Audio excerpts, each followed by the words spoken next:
So there's a healthy balance of pressure and stress that we want to be able to withstand so that when that evil day comes, when that tough day comes, when that day of adversity is here, when that storm comes and tries your life and tries your athletic, character, you can stand at the end of that.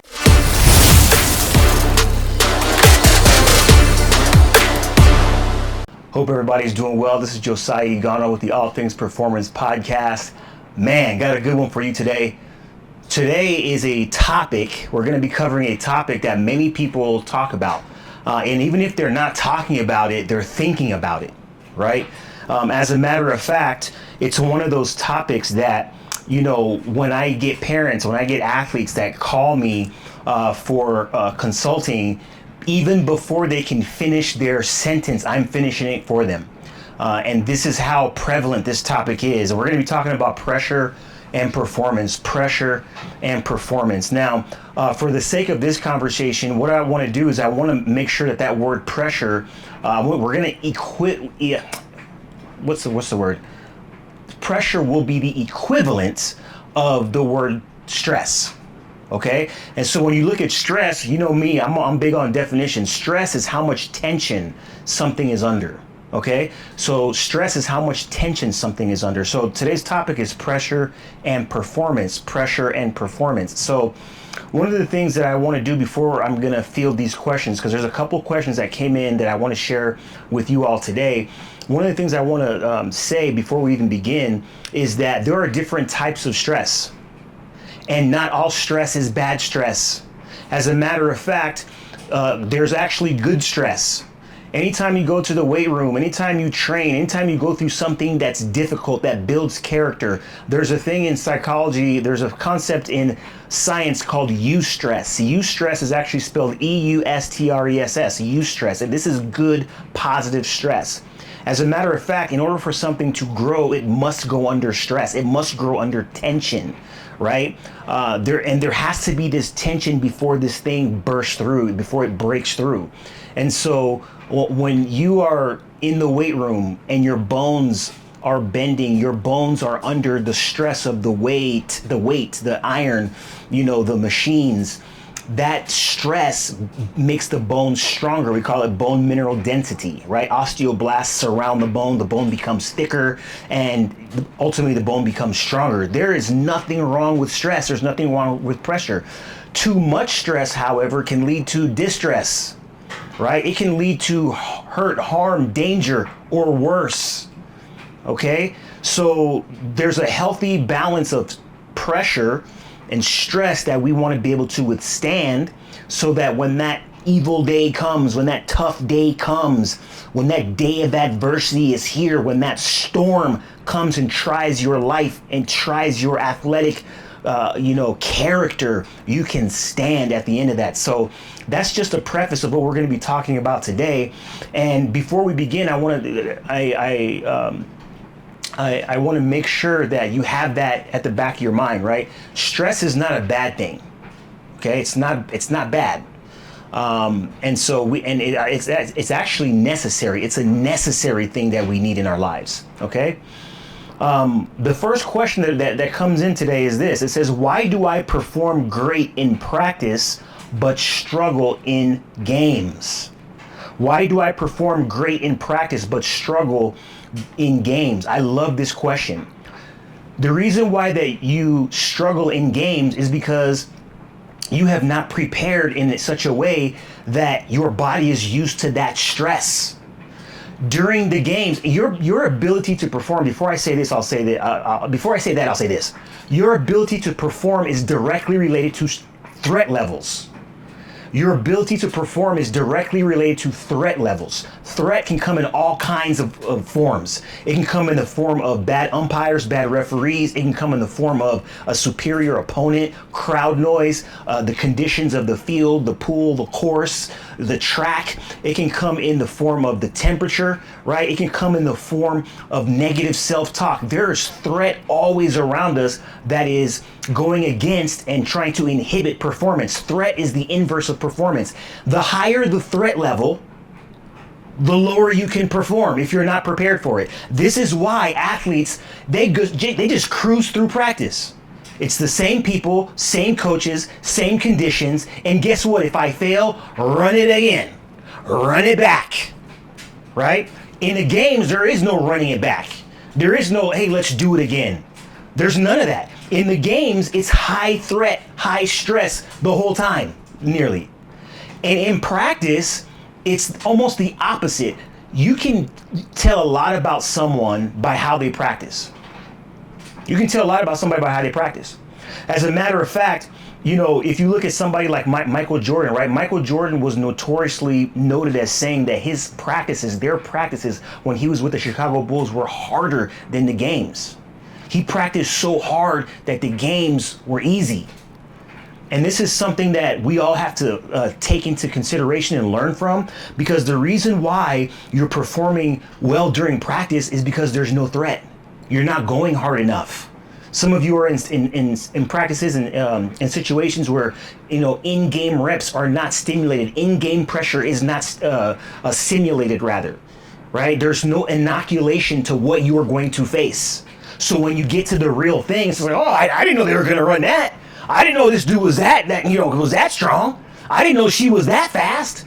This is why you perform great in practice and you struggle in a game. So in order for you to reverse that, you need to make sure that your practice intensity is on 10, on 100. Change your practice intensity. Change the amount of looks that you get. Change the amount of simulations that you receive, the pressure, the stress, the intensity. Crank that up in practice and watch how easier, I didn't say easy, I said watch how easier you're able to attack the games. Next question. It says, how do elite athletes stay calm under pressure? How do elite athletes stay calm under pressure? Well, when you look at anybody who is elite, it means the choice, the creme de la creme, the best among many. And it's usually the few among many. That's what we call the elite, right? And so how do elite athletes stay calm under pressure? Well, many of them have in-game routines, and they have practices that they do to help them down-regulate. Some of them can come in the form of, proper preparation. They're so prepared that the in-game, threat level is not there, right? Some people use command words. Some people will use affirmations. Some people will use focal points, right? I teach about focal points a lot. Okay, so these elite athletes, they have these mechanisms, they have these routines in place that helps them to calm down. It's not that the pressure is not there, they just know how to turn up, right? And overtake it when it shows up because they have these systems in place, right? And so my question to you is, do you have systems in place?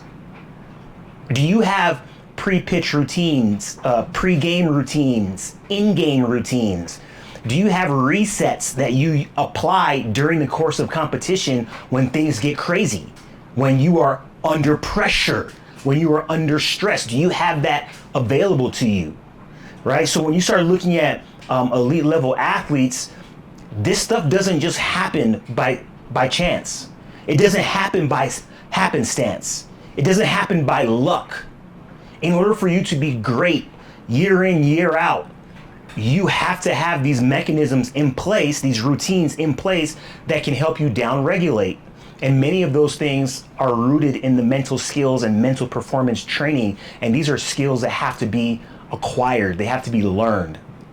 Next question, it says here, what should I do when I start overthinking during a competition? What should I do when I start overthinking during competition? I love this question because we have a lot of thoughts. When I first got into the mental performance field, there was a gentleman by the name of Dr. Jason Selk. He wrote a book called 10-Minute Toughness, one of the best books I've ever read. And I don't know how they do this. I don't know how they come to this number, but the average individual has anywhere between 12 to 60,000 thoughts a day. 12 to 60,000 thoughts a day, right? And a lot of these thoughts are negative. So you have all these thoughts going around all over the place, and now all of a sudden you add this topic that we're talking about today in pressure, and it becomes even more compounded, even more real, even more detrimental at times, right? So why, like, what should I do when I start overthinking? You have to have these mechanisms in place. One of the things that I teach when I teach on focus, if you are ever scattered, if you are ever confused as to what you need to do during a critical situation, when you feel like you start overthinking, two questions that you can always ask yourself to bring yourself back to present, to bring yourself back to now is, what must I do now? And what must I do next? If you can answer those two questions, what must I do now? Or what must I do next? You are putting yourself in a great position to be successful and to stop overthinking. Right? Because when you're asking yourself, what must I do now? I'm not thinking about the ninth inning. I'm not thinking about the fourth quarter. I'm not thinking about overtime. I'm thinking about here and now. And guess what? The brain loves targets. The brain loves targets. When you give your brain a target, when you give your brain something to do and somewhere to go, your brain says, thank you. Thank you. Now I have something to shoot for. Right? I'm going to give you guys an example. Right? About how the brain works. If you and I were in the middle of the desert, there's no one else around.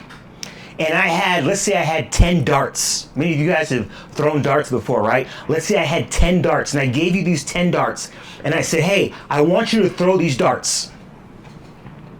What's the first question? Again, we're in the middle of nowhere. What's the first question you're going to ask me? You're going to ask me where? Where do I throw it? We're in the middle of nowhere. You're giving me these random, bundle of darts. I don't have anywhere to throw it. The first thing that I'm going to ask you back is, where should I throw it?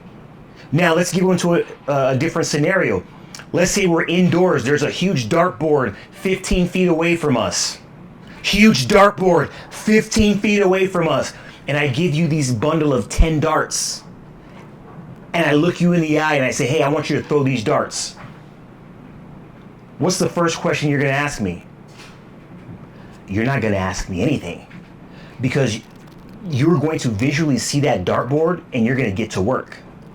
That is how the brain works. The brain loves targets. And so when you give your brain the, hey, what must I do now? What must I do next? Your brain says, thank you. All I have to do is lay the bunt down to move the runners. All I have to do is make sure I seal this block so that we get a first down, a new set of downs to get us closer so our kicker can make that field goal. All I got to do now is make one of these next 2 free throws to put ourselves in position to tie the game. When you ask yourself, what must I do now?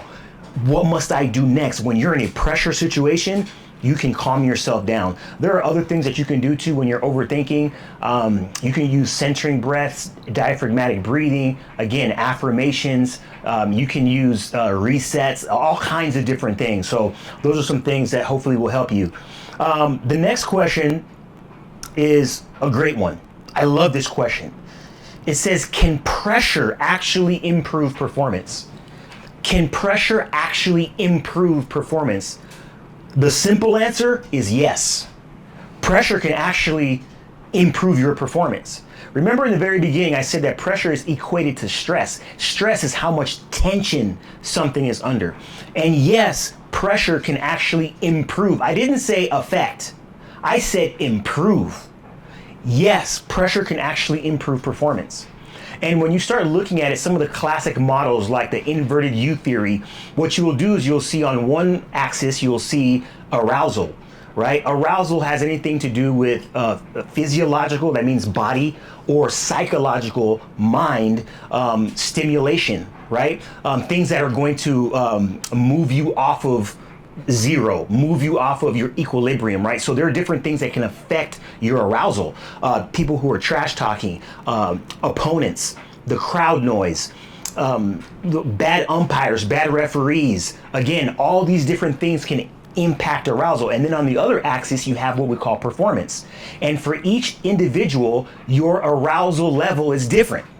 And so when you look at the classic inverted U, at the very top is optimal performance. That's the very top. Because as arousal goes more to your right, performance actually increases. But if the arousal is too much, If you're the rookie playing in your first, playoff game and it's too much, performance actually decreases. If arousal is not enough, right? If it's like you're playing against, some inferior opponent that's not good, they haven't been playing that long, guess what? You don't need too much arousal before you perform at a high level. As a matter of fact, one of the, the stories, the legendary stories about Michael Jordan, the greatest basketball player ever to have played, is that when he would play opponents that he was better than or superior than, which was pretty much everybody, what he would do is he would actually make up stories in his mind. And Michael Jordan was not the only person that has done this. There have been other elite level athletes who do this, right? They make up stories in their mind about what this player or what this team or about what they said about me. And then he would use this narrative in his mind to basically get him to a performance state that was going to rival how he already practiced, how he already trained, and how he already thought. Right? So when you start looking at pressure and how it improves performance to an extent. Because when you start looking at that inverted U graph, or you study things like catastrophe theory, there comes a point for every performer in which if arousal is too much, performance actually decreases, it declines, and it's not that good anymore. Okay? So when you start looking at pressure and performance, I hope these things help you. There's nothing wrong with pressure. There's nothing wrong with stress if it's, distributed in the right fashion, right? There's different things that you can do in-game, pre-game, post-game that reduce pressure. You're not going to get away from it, guys. You want to be a high-performing athlete, you better be able to deal with pressure. You better be able to deal with stress and have these, skills to be able to overcome those things, right? So again, these are great questions. I hope this helped you, and we'll talk to you soon.